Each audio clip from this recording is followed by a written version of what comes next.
नमस्कार साथियों, मैं जैन समस्तीपुर। साथियों, कल से ही यानी सोमवार से ही मुख्यमंत्री के द्वारा कैबिनेट की बैठक में यह घोषणा होगा, वह घोषणा होगा, ऐसे होगा, वैसे होगा। लेकिन आज जब कैबिनेट की बैठक प्रारंभ हुई और बैठक समाप्त होने के बाद जो न्यूज आया उसमें तो शिक्षा विभाग और हमारे शिक्षकों के लिए तो खाली रहा, कुछ नहीं दिया गया, एकदम शून्य। शिक्षकों के लिए किसी भी तरह की घोषणा नहीं की गई। परंतु कल सोमवार को विभिन्न न्यूज चैनलों पर, विभिन्न समाचार पत्रों पर मुख्यमंत्री के द्वारा कल की बैठक में यह घोषणा की है। सबसे बड़ी बात, व्हाट्सएप यूनिवर्सिटी में कई तरह की घोषणाएं हो रही थी, जो मुख्यमंत्री महोदय यह देंगे, वह देंगे, ऐसे देंगे, वैसे। साथियों, अभी भी वक्त है, समय है, हम अपनी एकता को बरकरार रखें, हम अपनी एकता को संगठित करें और संगठित होकर रहें। साथियों, आज एक राज्याध्यक्ष का, शिक्षक संगठन के राज्याध्यक्ष का मैं वीडियो देख रहा था, क्लिप देख रहा था। वे आज भी दम भर रहे थे कि मैं अपने शिक्षक साथियों को सेवानिवृत्ता का लाभ दिलाऊंगा। अगर नहीं मिलता है तो मैं 17 अगस्त से भूख हड़ताल पे बैठने जाऊंगा। अरे भैया, सेवानिवृत्ता क्यों? वो तो बाद की बात है। आप कम से कम उन शिक्षकों को वेतनमान तो दिलवा दें। अगर वेतनमान मिल जाती है, उन्हें सारा चीज मिल जाएगी जिस चीज को छोड़ के वो गए। लेकिन दंभ भरते हैं कि मैं पानी से पटा हुआ पटना में भी एसीएस महोदय से मिला, आपकी मांगे उठा रहा हूं, यह कर रहा हूं, वह कर रहा हूं।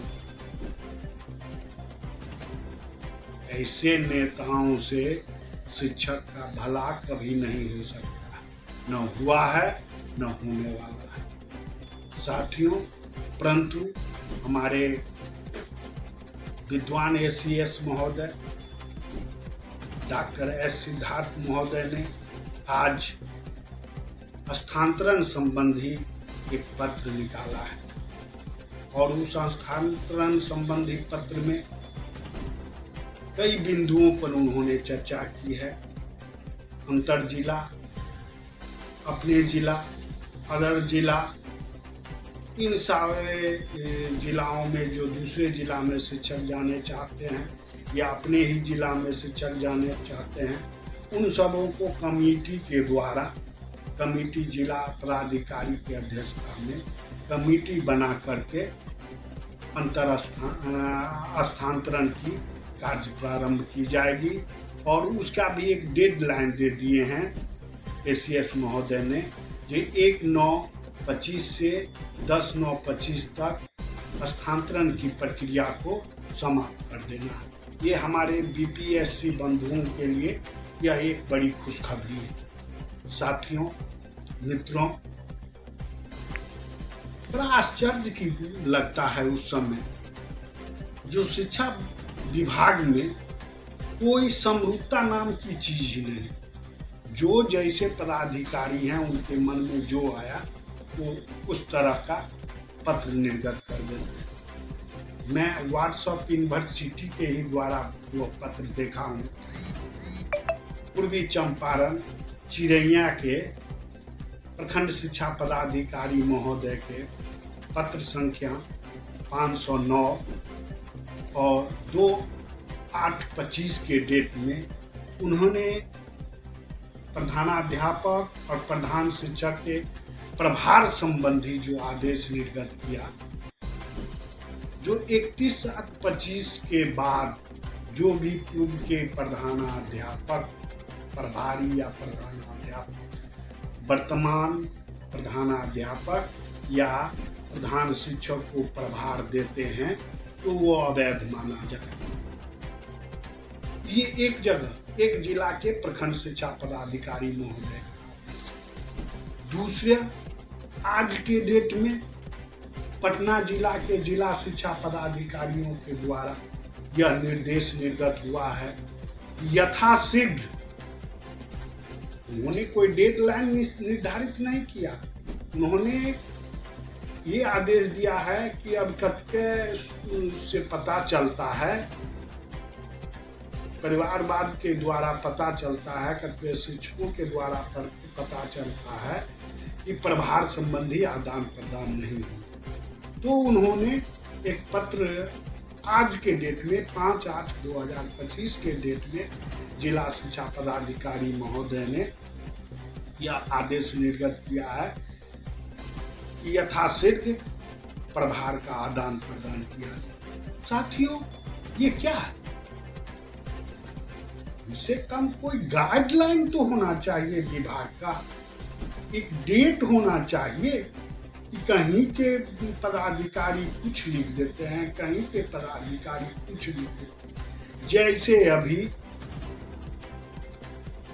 वर्तमान समय में नियोजित शिक्षकों के पदोन्नति से संबंधित है। इसी बिहार जिले में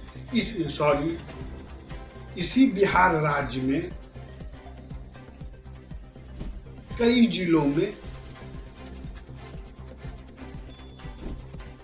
प्रोन्नति का आदेश निर्गत है और कुछ शिक्षक ले रहे हैं, लेकिन कुछ जिलों में प्रोन्नति ये सब चीज नहीं मिल रहा है। आखिर क्यों? समरूपता होनी चाहिए। जब विभाग का आदेश है तो विभाग के अनुसार समरूपता होनी चाहिए। किसी जिला का कुछ आदेश, किसी प्रखंड का कुछ आदेश, किसी प्रखंड का कुछ आदेश। ये शिक्षा विभाग की गंभीरता को दर्शाता है कि आखिर ये क्या है। अपने मन के मुताबिक आदेशों को निकालना, जहां जो सुविधा है उस ढंग से निकाल देना, ये बड़ी अचरज भरी है। शिक्षा विभाग में कम से कम ऐसा नहीं होना चाहिए। उन पदाधिकारियों को समरूपता होनी चाहिए। विभाग का अगर गाइडलाइन अगर कोई है जो नहीं, अमुक तिथि तक ही प्रभार आदान प्रदान होगा, तो एक बात वो जानने से क्या है नहीं है, परंतु इस तरह का पत्र व्हाट्सएप यूनिवर्सिटी में नहीं। साथियों, मैं पुनः दोहराना चाहता हूँ कि सूत्रों के हवाले से कल और आज भी कैबिनेट बैठने से पहले यह पूरा जोर शोर व्हाट्सएप यूनिवर्सिटी पर ही चल रहा था कि हमें सेवानिरंतरता दी जाएगी, हमें यह दिया जाएगा, वह दिया जाएगा, ऐसा होगा वैसा। लेकिन क्या मिला साथी? कुछ नहीं मिला, कुछ नहीं मिला। आत्मसल पे रह गए हमारे विशिष्ट शिक्षक,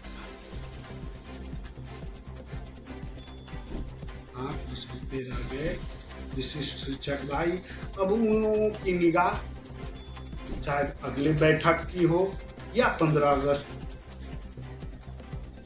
पर टिकी हुई है, जो 15 अगस्त में सेवानिरंतरता की घोषणा माननीय मुख्यमंत्री के द्वारा की जाए। साथियों, देखना है, मैं सेवानिरंतरता का विरोध नहीं कर रहा हूँ, लेकिन ये देखना है कि कब तक आखिर हमारे यशस्वी मुख्यमंत्री महोदय के द्वारा विशिष्ट शिक्षक भाइयों का सेवानिरंतरता का लाभ मिलने जा रहा है। ये बहुत बड़ी कहानी है साथियों, बहुत बड़ी एक साजिश है इसमें। अगर सेवानिरंतरता दे देते हैं तो हमारे कुछ नियोजित शिक्षक बीपीएससी के द्वारा जो बीपीएससी में चयनित हुए हैं उनका हक बन जाएगा जो हमें सेवानिवृत्ता चाहिए। अगर सेवानिवृत्ता इधर दे देते हैं विशिष्ट शिक्षक साथियों को, तो विशिष्ट शिक्षक साथी 1/7/2006 से ही अपनी मांग पर अड़ जाएंगे जो हमें 1/7/2006 से इस तरह करना चाहिए। तो योगदान की जो बात आई, नई योगदान की, वो तो टाइम फिक्स, उसका कोई औचित्य नहीं रहेगा, उसका कोई औचित्य ही ना रह पाएगा कि जो आपने विशिष्ट शिक्षक में अमुक तिथि को योगदान किए। साथियों, पुनः अगले एपिसोड में मिलेंगे, तब तक के लिए आप लोगों से विदा लेता हूँ। फिर मिलेंगे। जय नियोजित, तय नियोजित, जय बिहार। धन्यवाद।